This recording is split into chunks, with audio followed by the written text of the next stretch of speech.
សាលាដំបងខេត្តសៀមរាបបង្គាប់ឲ្យចាប់ខ្លួនវីរជនឈ្មោះរ៉ាំសុណាតនៅបរិយាទេសចរមុខរបរលក់គ្រឿងបន្លាស់ម៉ូតូលោកគំគង្គាចៅក្រមជំរំជម្រះនៃសាលាដំបងខេត្តសៀមរាបបានចេញដីកាសម្រេចផ្តន្ទាទោស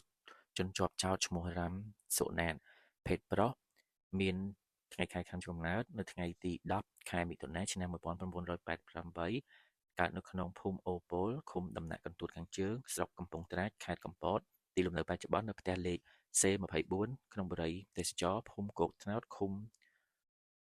សណ្ដែកស្រុកបាសាតបាកងខេត្តសៀមរាបកម្រិតវប្បធម៌បរិញ្ញាបត្ររងនិងមានមុខរបរជាអ្នកលក់គ្រឿងបន្លាស់ដាក់ពន្ធនាគាររយៈពេល1ឆ្នាំតាមដីការបស់ចៅក្រមបានបញ្ជាក់ថាការបង្កប់ចាប់ខ្លួននេះគឺពីបទមិនបំពេញកាតព្វកិច្ចចំពោះឧបករណ៍ដែលអាចជួញដូរបានប្រព្រឹត្តទៅនៅក្នុងភូមិតាវៀនសង្កាត់សាលាកំរើកក្រុងសៀមរាបខេត្តសៀមរាបកាលពីថ្ងៃទី3ខែឧសភាឆ្នាំ2024តាមបញ្ញត្តិមាត្រា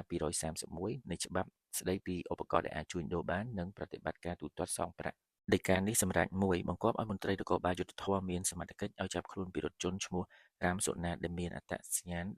ជាតិដូចខាងលើទី2បង្គាប់ឲ្យមន្ត្រីនគរបាលយុត្តិធម៌មានសមត្ថកិច្ចឲ្យជួយអនុវត្តដីកាបង្គាប់ឲ្យចាប់ខ្លួននេះឲ្យបានសម្រេចក្រោយពេលចាប់ខ្លួនបានត្រូវនាំខ្លួនបុគ្គលនោះទៅពន្ធនាគារ3បង្គាប់មកប្រធានពន្ធនាគារខេត្តសៀមរាបឲ្យទទួលនិងឃុំខ្លួនពិរុទ្ធជនដែលមានអត្តសញ្ញាណខាងលើនេះទៅតាមដីកាបង្គាប់នេះ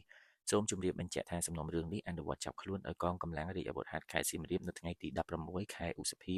ឆ្នាំ2026នៅចំណុចទីតាំងហាងលក់គុយទាវមួយកន្លែងនៅជិតស្តុបចុងកៅស៊ូក្នុងភូមិសាស្ត្រក្រុងសៀមរាប